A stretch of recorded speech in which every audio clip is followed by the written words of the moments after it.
सभी को नमस्कारम।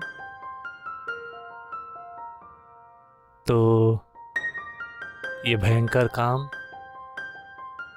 ये देखने का कि आज कितने लोग नहीं रहे, अफसोस कि हमें इससे होकर गुजरना होगा। अमेरिका में इन्फेक्शंस की संख्या 10 लाख को पार कर गई है। मौतें धीरे धीरे 56,000 की ओर पहुंच रही हैं। Spain 23,000, Italy 26,000, France 23,000, Germany 6,000, UK 21,000, लेकिन उनके प्रधानमंत्री काम पर वापस आ गए हैं, अच्छी बात है। ईरान लगभग 6,000। दुनिया में 2 लाख से ज्यादा लोग मर चुके हैं, 2,06,000 लोग मरे हैं। इसके विपरीत, बल्कि इसकी तुलना में भारत उस मामले में बहुत अच्छी स्थिति में है। लॉकडाउन का वाकई बहुत सकारात्मक असर हुआ है। तो हमारे यहाँ मौतों की संख्या 900 से नीचे है। पिछले 24 घंटों में लगभग 50 लोग मरे हैं। लेकिन हमारी जनसंख्या का जो साइज और घनापन है, भारत की जनसंख्या अमेरिका, रूस, कनाडा, ऑस्ट्रेलिया, न्यूजीलैंड, यूरोप, पूरा यूरोप, जापान, दक्षिण कोरिया, ताइवान, सिंगापुर, उन सबको मिलाकर भी उनसे ज्यादा है। लेकिन हमारे यहाँ सिर्फ 900 मौतें हुई हैं। तो उन सभी को धन्यवाद। आजकल उन्हें कोविड योद्धा कहा जाता है।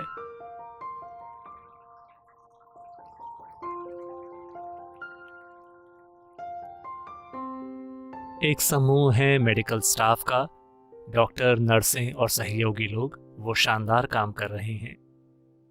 लेकिन इससे भी ज्यादा महत्वपूर्ण है सुरक्षा संस्थाएं, पुलिस, जो सड़क पर सूर्य नमस्कार भी सिखा रही है।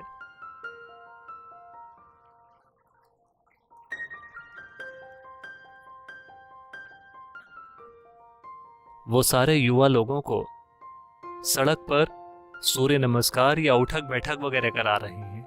अगर लोग सोशल डिस्टेंसिंग के नियम का पालन नहीं करते, उन सबको सलाम, वरना अस्पतालों में बाढ़ आ जाएगी। और अभी भी हमारे मेडिकल इंफ्रास्ट्रक्चर पर बहुत बोझ नहीं है। उन्होंने देश भर में लगभग 2.5 लाख समर्पित कोविड बेड तैयार कर लिए हैं। हम उसके जरा भी करीब नहीं हैं। वो सब खाली पड़े हैं और इंतजार कर रहे हैं। तो हमें राज्य पुलिस और केंद्रीय संस्थाओं को धन्यवाद देना चाहिए, और यकीनन राजनीतिक नेतृत्व को, जो सब एक बनकर साथ आ गए हैं। चाहे जो भी राजनीतिक पार्टियां हों, उसके बावजूद वो सब एक बनकर साथ आए और इस लॉकडाउन को लागू किया। अब कई राज्य कुछ दिनों या हफ्तों के लिए लॉकडाउन बढ़ाना चुन रहे हैं, जो वहां की स्थिति पर निर्भर करता है। और तमिलनाडु में सिर्फ 300 जिले, नहीं, मुझे माफ करें, भारत में 300 जिले पूरी तरह से कोविड से मुक्त हैं। 297 जिलों में कोई हॉटस्पॉट्स नहीं हैं। सिर्फ 127 जिलों में हॉटस्पॉट्स हैं। तमिलनाडु में 13 जिलों में पिछले 5 दिनों में कोई नया केस नहीं आया है। उन सबको धन्यवाद जिन्होंने इसे संभव किया है। सबसे बढ़कर हमें भारतीय लोगों को बधाई देनी चाहिए। हर कोई सोचता था कि ये सबसे ज्यादा अनुशासनहीन और कंफ्यूज्ड लोग हैं, लेकिन उन्होंने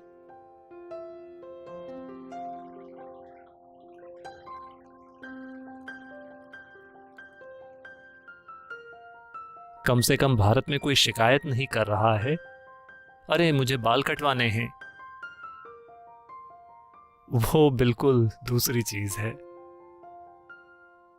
तो ये परिस्थिति है।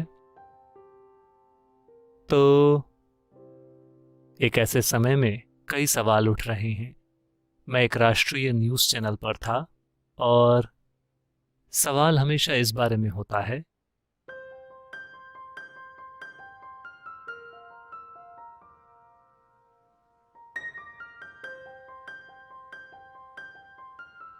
नहीं, कोई सारी सूखी पत्तियों का इस्तेमाल कर रहा है मेरे लिए, कोई बात नहीं।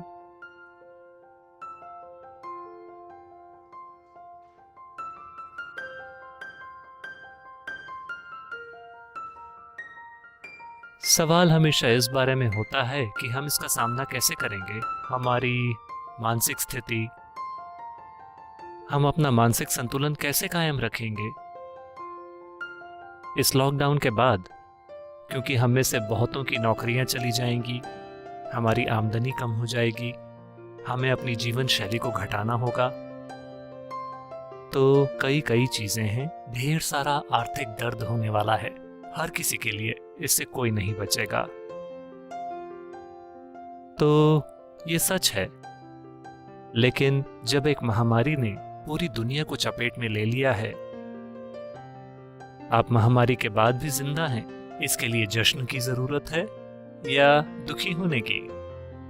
इसके लिए जश्न की जरूरत है। आप अभी भी जिंदा हैं, इसका मतलब जश्न ही है, क्योंकि ये आपको मार सकती थी। आप सोचते हैं कि सारे लोग जो मरे वो सब मूर्ख थे, वो आपकी और मेरी तरह ही थे, उन्हें कहीं से ये वायरस लग गया। ज्यादातर लोगों को पता भी नहीं है कि उन्हें ये इन्फेक्शन कहां से मिला, बस मिल गया। तो अगर हम जीवित रहते हैं, कल मैं कई सारी यूनिवर्सिटीज के वाइस चांसलर्स से बात कर रहा था, वाइस चांसलर एसोसिएशन या वो इसे जो भी कहते हैं, सारी यूनिवर्सिटीज के प्रमुख। मैंने कल उस समूह से बात की, वो कह रहे हैं अब से हमें दुनिया को बीसी और एसी की तरह देखना होगा, बिफोर कोरोना, आफ्टर कोरोना।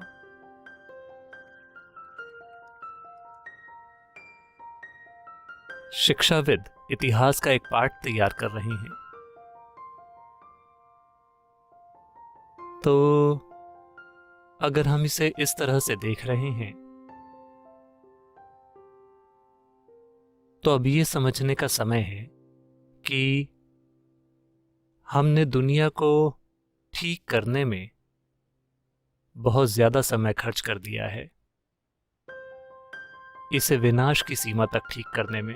आमतौर पर किसी चीज को ठीक करने का मतलब है उसमें सुधार करना, उसे बेहतर बनाना। कोई चीज जो काम नहीं कर रही थी, आपने उसे काम करने वाला बना दिया, यही इसका मतलब है कि आपने इसे ठीक कर दिया। लेकिन हमने इसे एक अलग तरीके से ठीक कर दिया है, एक विनाशकारी तरीके से, इस हद तक कि आज लगभग हर कोई जानता है कि अगर हम जारी रहते हैं, नहीं वैसे नहीं जैसे आप अभी लॉकडाउन में हैं, मैं कह रहा हूं कि अगर हम हमेशा की तरह धंधा चालू रखते हैं तो 20-25 सालों में, 30 सालों में एक भयानक आपदा आने वाली है। इस बारे में कोई सवाल ही नहीं है, किसी के भी दिमाग में उस बारे में अब कोई सवाल नहीं है। जलवायु परिवर्तन और उस तरह की चीजों के असर के बारे में। लेकिन हम अब भी जारी हैं। कम से कम इस वायरस ने पॉज बटन दबा दिया है, स्टॉप नहीं, पॉज बटन। हम इस बारे में जो शोर मचा रहे हैं उसे देखिए। 2 महीने के लिए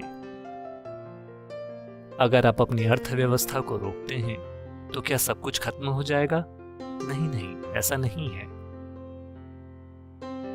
ये ऐसा है, आप कुछ रखिए। मान लीजिए कि आप इस बर्तन को आईने के सामने रखते हैं।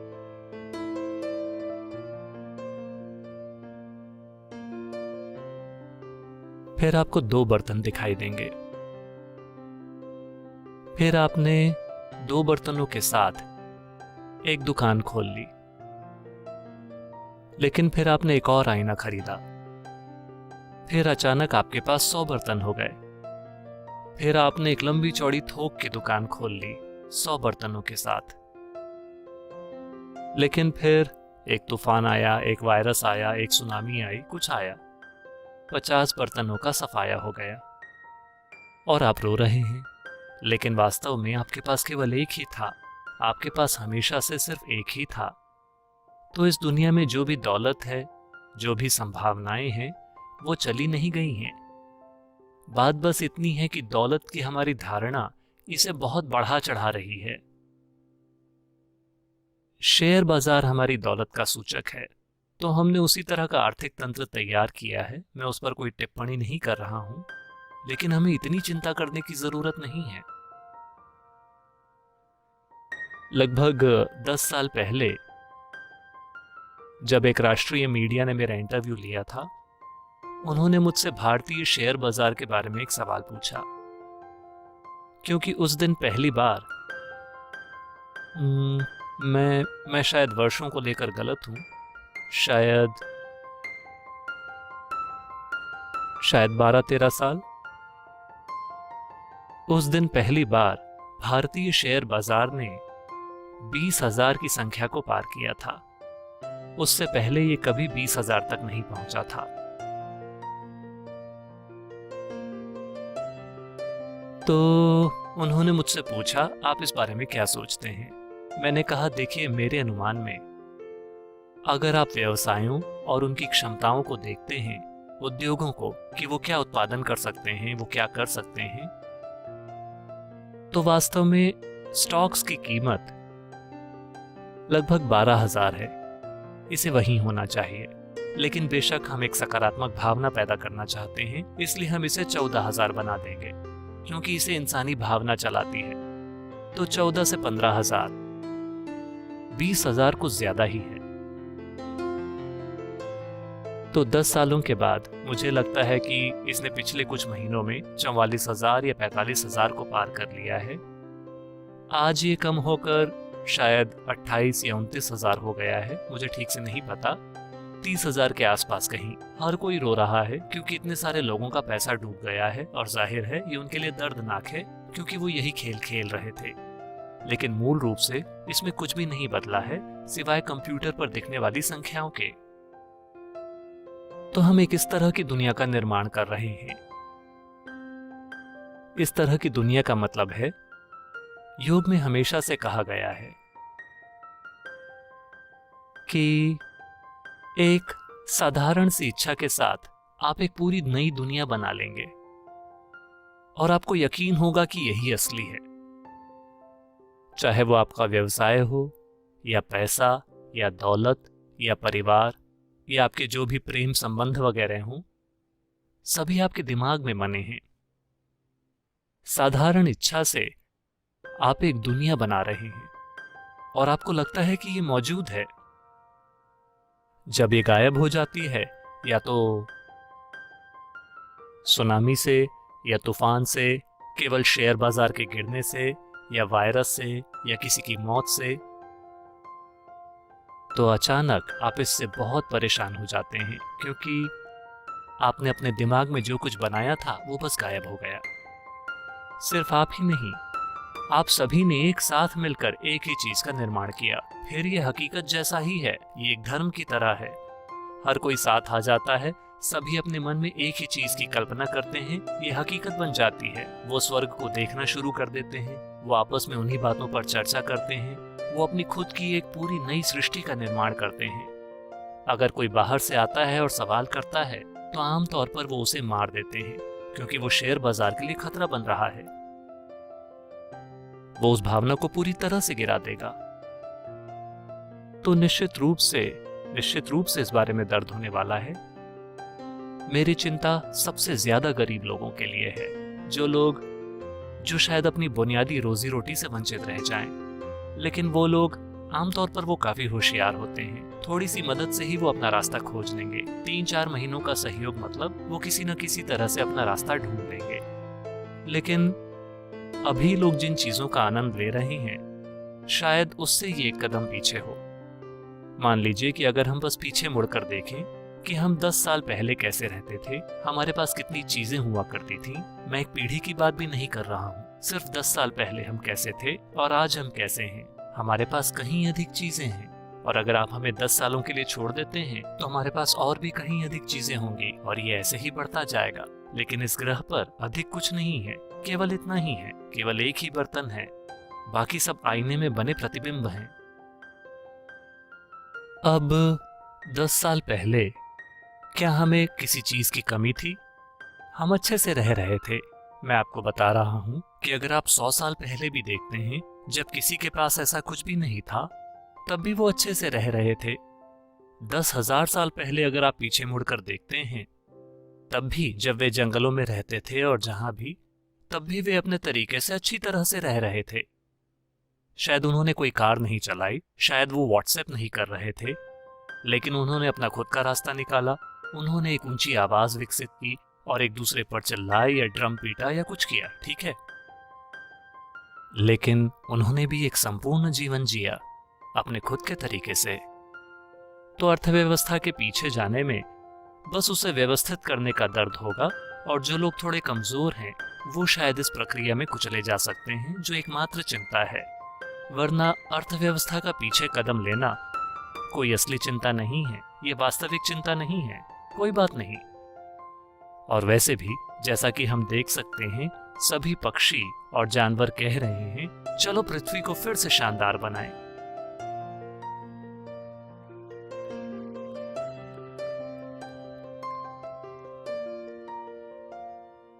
मुझे लगता है कि ये अगले बार के लिए एक अच्छा चुनावी नारा है। चलो पृथ्वी को फिर से शानदार बनाएं। अगर इंसानों ने भी यही बात कही होती तो ये शानदार होता। आर्थिक इंजन बस चलता जा रहा है, चलता जा रहा है। जब ये चल रहा है तब आप इसे ठीक नहीं कर सकते, क्योंकि ये चल रहा है। अब इस वायरस ने आर्थिक इंजन को रोक दिया है, ये थम गया है। इसे ठीक करने का ये एक अच्छा समय है, इसमें परिवर्तन लाने का ये एक अच्छा समय है, क्योंकि ये रुक गया है। अगर आप इसे अभी ठीक नहीं करते तो ये जब चलने लगेगा, क्या आप तब इसे ठीक करेंगे? निश्चित रूप से आप नहीं करेंगे। तो ये एक अच्छा समय है। मुझे पता है कि ये कोई ऐसी चीज नहीं है जिसे हम रातों रात कर सकें, लेकिन ये सोचना शुरू करने के लिए एक अच्छा समय है कि इस दुनिया को और कैसे चलाया जाए। अभी हम बस इसी तरह से माप रहे हैं कि जिसके पास अधिक है वो अधिक सफल है। कहीं ना कहीं हमें यह बनाना होगा कि जिसके पास बहुत ज्यादा है वो दुनिया में एक मूर्ख है। हाँ, लेकिन ऐसा नहीं हुआ है। यह घटना हुई थी लाओ त्सु के समय में। राजा ने पाया कि लाओ त्सु बहुत समझदार हैं और उन्होंने कहा, आपको मेरा मंत्री होना चाहिए, क्योंकि आप देश के सबसे बुद्धिमान व्यक्ति हैं। और किसे मंत्री होना चाहिए? आपको ही मंत्री होना चाहिए। लाओ त्सु ने कहा, देखिए मैं इस तरह की चीजों के लिए फिट नहीं हूं, कृपया मुझे अकेला छोड़ दीजिए। राजा ने कहा, नहीं नहीं नहीं, आप देश के सबसे बुद्धिमान व्यक्ति हैं, इसलिए आपको मंत्री बनना चाहिए। फिर लाओ त्सु ने कहा, देखिए मेरी बुद्धिमत्ता से मैं जो भी कदम उठाता हूं वो आपके लिए या लोगों के लिए शायद कई मायनों में अनुकूल नहीं होंगे। मेरी बुद्धिमत्ता से अगर मैं काम करता हूं तो आप और कई दूसरे लोग इसे स्वीकार नहीं करेंगे। राजा ने कहा, मैं आपकी बुद्धिमत्ता से कैसे असहमत हो सकता हूं? मैं पूरी तरह से आपका फैन बन गया हूं या भक्त बन गया हूं। मैं आपसे कैसे असहमत हो सकता हूं? मैं आपकी बुद्धिमत्ता की प्रशंसा करता हूं। आप इस तरह की चीजों की चिंता मत कीजिए, आप मंत्री बन जाइए। राजा ने उन्हें मंत्री बना दिया। कुछ महीने बीत गए और फिर ऐसा हुआ कि एक युवक जो किसी बहुत अमीर आदमी के घर में काम कर रहा था, लगभग एक महल जैसी जगह में, वो घर से एक गहना चुरा लेता है। दरअसल वो गहना अमीर आदमी की बेटी ने उस गहने को बाहर बगीचे में छोड़ दिया था और एक चिड़िया ने उसे उठाया और वो जाकर एक पेड़ पर बैठ गई। तो गहना शाखा पर था और चिड़िया ने उसे वहीं छोड़ दिया। उस लड़के ने इसे देखा। उस युवक ने जो वहां काम कर रहा था, उसने सोचा, मैं इसे चुरा नहीं रहा हूं, चिड़िया ने पहले ही इसे चुरा लिया है, ये पेड़ पर है। अगर चिड़िया ने इसे दीवार के बाहर गिरा दिया होता तो कोई भी इसे उठा सकता था, लेकिन ये पेड़ पर है और उसे बुरी तरह से आर्थिक मदद की जरूरत है, तो उसने उसे उठा लिया और बाहर जाकर बेचने की कोशिश की। तुरंत पकड़ा गया। तो अमीर आदमी उसका सिर कलम करवाना चाहता था, इसका सिर जाना चाहिए। तो उसे अदालत में लाया गया। लाओ त्सु उस दिन न्यायाधीश हैं। उन्होंने इसे देखा और कहा, अमीर आदमी को 50 कोड़े पड़ने चाहिए और गरीब आदमी को अमीर आदमी की दौलत का 10% मिलना चाहिए। अमीर आदमी भड़क गया। ये क्या बकवास है? इस आदमी ने मेरे घर से गहना चुराया है और मुझे 50 कोड़े मिल रहे हैं और मुझे अपनी दौलत का 10% उसे देना होगा। वो राजा के पास गया। ये कैसी बकवास है? राजा हैरान रह गया। देश के सबसे बुद्धिमान व्यक्ति लाओ त्सु ऐसा क्यों करेंगे? तब उन्होंने लाओ त्सु को बुलाया और कहा, ये क्या है? मैं आपकी बुद्धि पर सवाल नहीं उठा रहा हूं, लेकिन इस फैसले का आधार क्या है? तब लाओ त्सु ने कहा, सबसे पहले इस आदमी ने इतना कुछ क्यों जमा किया है कि जब एक कीमती गहना गायब हो जाता है तो उसका इस पर ध्यान भी नहीं जाता। इसका मतलब है कि उसके पास जरूरत से ज्यादा है। उसने हर किसी से चुराया है, इसलिए उसे 50 कोड़े पड़ने चाहिए। और गरीब आदमी, मैंने उसके जीवन की स्थिति को देखा। उसे 10% दौलत की जरूरत है तो उसे ये दिया जाना चाहिए। और उस पर अत्याचार किया गया है कि उसका सिर कलम कर दिया जाएगा, तो इसके लिए अमीर आदमी को जुर्माना देना चाहिए और अपनी दौलत का 10% इस आदमी को देना चाहिए। राजा ने उनकी ओर देखा और कहा, प्लीज आप इस्तीफा दे दीजिए।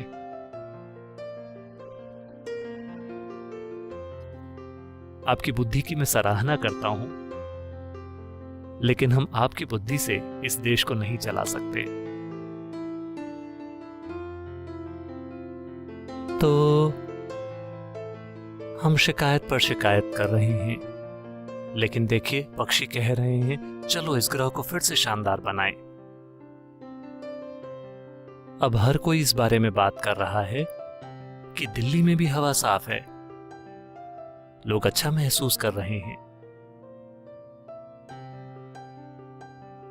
और पंजाब से 20 सालों में पहली बार वो हिमालय की चोटियों को देख पा रहे हैं। ये हमेशा धुएं और धुंध से छुपा रहता था। अब लॉकडाउन के कारण वो हिमालय को देख पा रहे हैं। हजारों सालों से लोगों ने हिमालय को देखा है, पंजाब से, दिल्ली से, इन सभी जगहों से, लेकिन अब हम नहीं देख सकते क्योंकि यहाँ हर समय प्रदूषण रहता है। तो अब जब आप हिमालय को देख पा रहे हैं और आप इसकी सराहना भी कर रहे हैं और इसका आनंद ले रहे हैं, क्या ये समय नहीं है परिवर्तन लाने का कि कितनी मशीनें चलनी चाहिए, हमें किस तरह का काम करना चाहिए, हमें क्या नहीं करना चाहिए, क्या आवश्यक है, क्या आवश्यक नहीं है, क्या हम थोड़े कम में गुजारा कर सकते हैं? हर किसी को इसे देखना चाहिए। अगर आप इसे एक कानून बनाते हैं तो ये भद्दा हो जाएगा। अगर ये जागरूकता से होता है तो ये शानदार है। तो निश्चित रूप से यही समय है। अगर हम ऐसा करना चाहते हैं तो ये बाहर से नहीं होने वाला है, क्योंकि आप उस महान प्रयोग के बारे में जानते हैं, कार्ल मार्क्स। मैं नहीं जानता कि आप में से कितने लोग ये जानते हैं, क्योंकि जो लोग पश्चिम से आए हैं उनके लिए वो एक शैतान है। भारत में एक समय में हर कोई मार्क्स को पढ़ रहा था, अब ऐसा नहीं है। इन दिनों वो केवल कॉमिक बुक्स पढ़ते हैं। तो मार्क्स बहुत दयालु इंसान है। उन्होंने सोचा कि अगर आप साम्यवाद को लाते हैं उसके शुद्धतम रूप में, वैसा नहीं जैसा ये आज है, इसका मतलब है कि हर कोई अपनी जरूरतों के अनुसार और एक शानदार जीवन जिए। ये तभी हो सकता है जब इंसानों के मन में एक दूसरे के लिए बहुत ज्यादा आदर, सम्मान और प्यार हो। लेकिन उन्होंने सोचा कि वो इसे राजनीतिक रूप से कर सकते हैं, और क्या झमेला हुआ। सब कुछ उल्टा सीधा, क्योंकि जहां भी उन्होंने साम्यवाद लाने की कोशिश की, बड़े पैमानों पर इसकी वजह से मरने वाले लोगों की संख्या अविश्वसनीय है।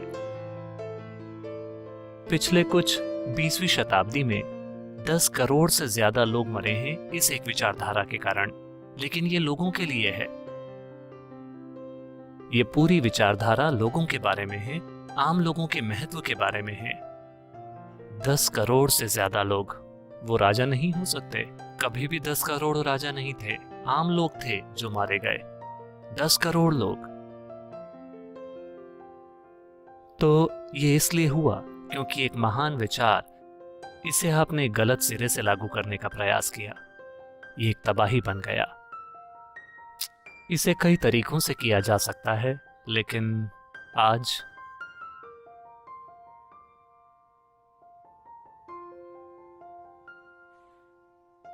साम्यवाद असफल इसलिए रहा क्योंकि मार्क्स अर्थव्यवस्था वगैरह के बारे में काफी कुछ जानते रहे होंगे, लेकिन वो इंसानी स्वभाव को समझने में असफल रहे। उन्हें सच में यह विश्वास था, उन्होंने इस बारे में खुलेआम बात की कि पहला राष्ट्र जो कम्युनिस्ट बनेगा वो है अमेरिका। वो कितने गलत हैं। मिस्टर सैंडर्स कोशिश कर रहे हैं, लेकिन ऐसा नहीं होने वाला है। उन्होंने सोचा था कि दुनिया के सबसे संपन्न देश साम्यवादी बन जाएंगे और फिर वे इसे हर किसी के साथ बांटेंगे और हम एक अद्भुत दुनिया बनाएंगे। महान विचार। लेकिन हमेशा दुनिया में जो सबसे ज्यादा गरीब लोग थे वो साम्यवादी बन गए। आज भी हमेशा सबसे ज्यादा गरीब लोग हैं जो साम्यवादी हैं। इसका मतलब मूल रूप से ये है कि जिनके पास कुछ है वो बांटना नहीं चाहते, जिनके पास कुछ भी नहीं है वो बांटना चाहते हैं।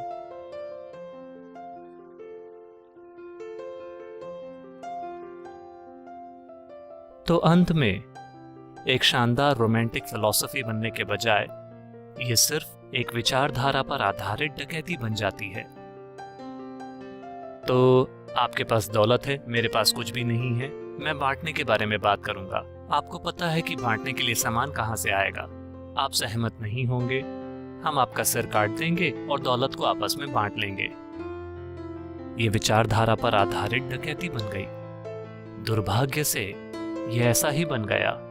जो एक शानदार विचारधारा थी, उस समय दुनिया में हर विचारशील व्यक्ति साम्यवाद के बारे में बहुत उत्साहित था। उन्हें लगा कि यह सबसे महान विचारधारा है, दुनिया बदल जाएगी। लेकिन इसका बिल्कुल उल्टा हुआ, क्योंकि जिनके पास है वो बांटना नहीं चाहते, जिनके पास नहीं है वो बांटना चाहते हैं। ये एक भयानक विचार बन गया। तो ऐसा हुआ। मैंने आपको शंकरन पिल्लई के बचपन के बारे में कभी कुछ नहीं बताया, है ना? नहीं। जब शंकरन पिल्लई सिर्फ 12 साल के लड़के थे, एक दिन वो बाहर गए और वो 100 रुपए का नोट लेकर वापस आए। उन दिनों 100 रुपए बहुत ज्यादा होते थे। और वो 100 रुपए का नोट लेकर आए और उन्होंने कहा कि उन्हें ये सड़क पर मिला। उनकी मां ने उनको देखा और कहा, क्या ये तुम्हें वाकई मिला, सड़क पर पड़ा हुआ? वो सिर्फ चेक कर रही हैं कि कहीं लड़के ने पैसे चुराए तो नहीं है। उन्होंने कहा, नहीं मां, मुझे ये वाकई मिला, ये सड़क पर पड़ा हुआ था। यहां तक कि मैंने एक आदमी को इसे खोजते हुए भी देखा।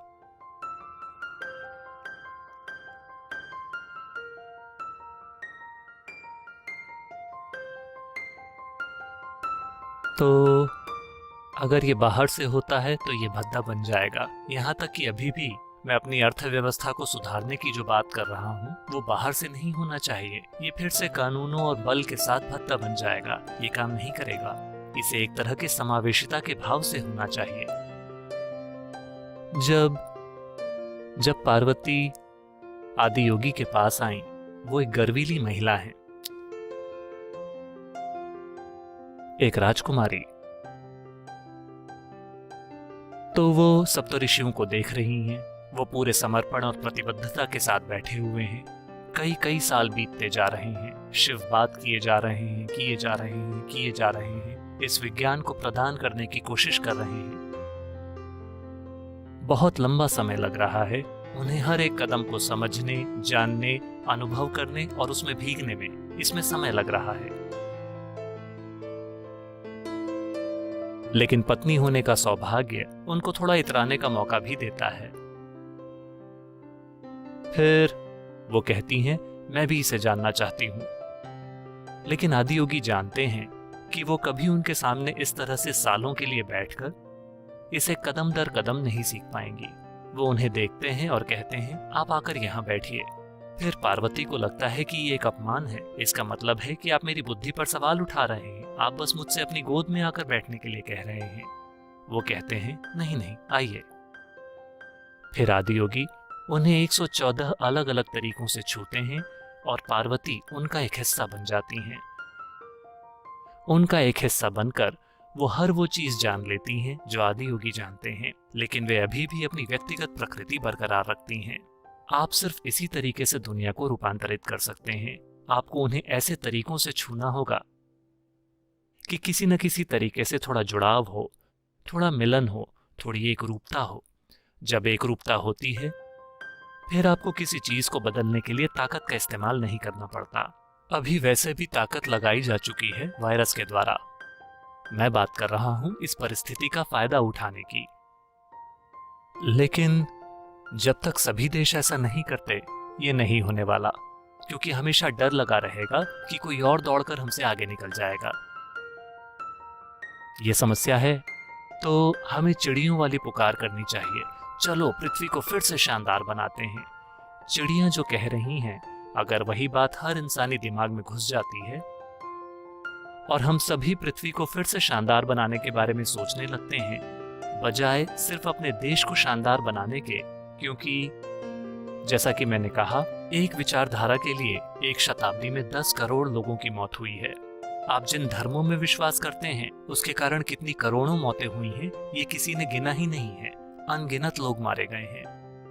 अगला सबसे बड़ा अत्याचार है राष्ट्रवाद। अपने देश की खातिर लोग मर जाते हैं। यहां तक कि आज भी लोग गर्व से मर रहे हैं।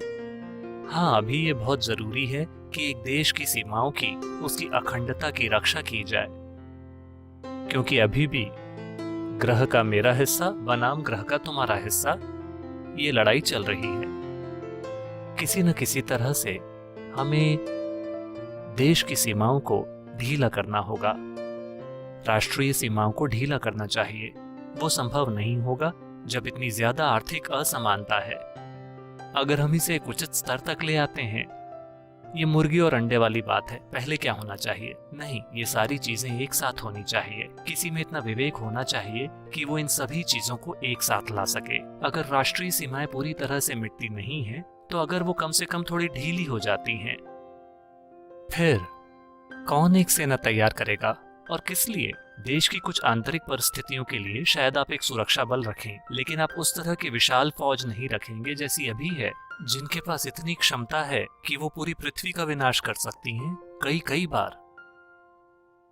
उनके पास पर्याप्त हथियार हैं, यहाँ तक कि शायद हम जिस अगले ग्रह पर जाएं, मान लीजिए कि हम मंगल ग्रह पर जाते हैं और हम उसे तबाह करना चाहते हैं, उसके लिए भी हमारे पास पर्याप्त बम और हथियार और हर चीज है। तो हमारी तैयारी 3 ग्रहों की तबाही की है, लेकिन हमारे पास सिर्फ एक ही है।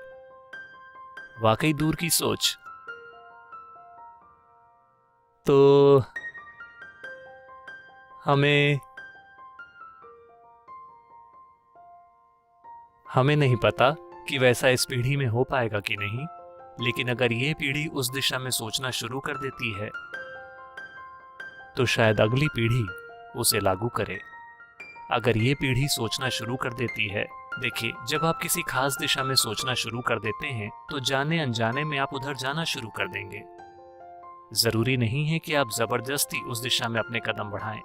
जब आप सोचना शुरू कर देते हैं, मान लीजिए कि आपने सोचना शुरू कर दिया वेलिंगेरी पर्वत, अनजाने में ही आप यहीं कहीं आसपास होंगे। ये ऐसा ही है, यही एक इंसान की प्रकृति है। तो हमें कुछ ऐसा करना होगा कि लोग हमारी बनाई सीमाओं और दीवारों से परे सोचने लगें। और सबसे बढ़कर ये असीमित जरूरत जो हमने पैदा की है, इसे संभव बनाने के लिए एक महत्वपूर्ण चीज ये है कि हमें विनाश करना होगा। मैं इसे बहुत जागरूकता के साथ कह रहा हूं, बहुत जागरूकता के साथ। चूंकि मैं मुस्कुरा रहा हूं, लोग सोचते हैं कि मैं गंभीर नहीं हूं। मैं बहुत गंभीर हूं। हमें वर्तमान शिक्षा प्रणाली का विनाश करना होगा। अगर हम सचमुच पर्यावरण के बारे में सकारात्मक चीजें करना चाहते हैं, क्योंकि इसकी चाबी वहीं पर है।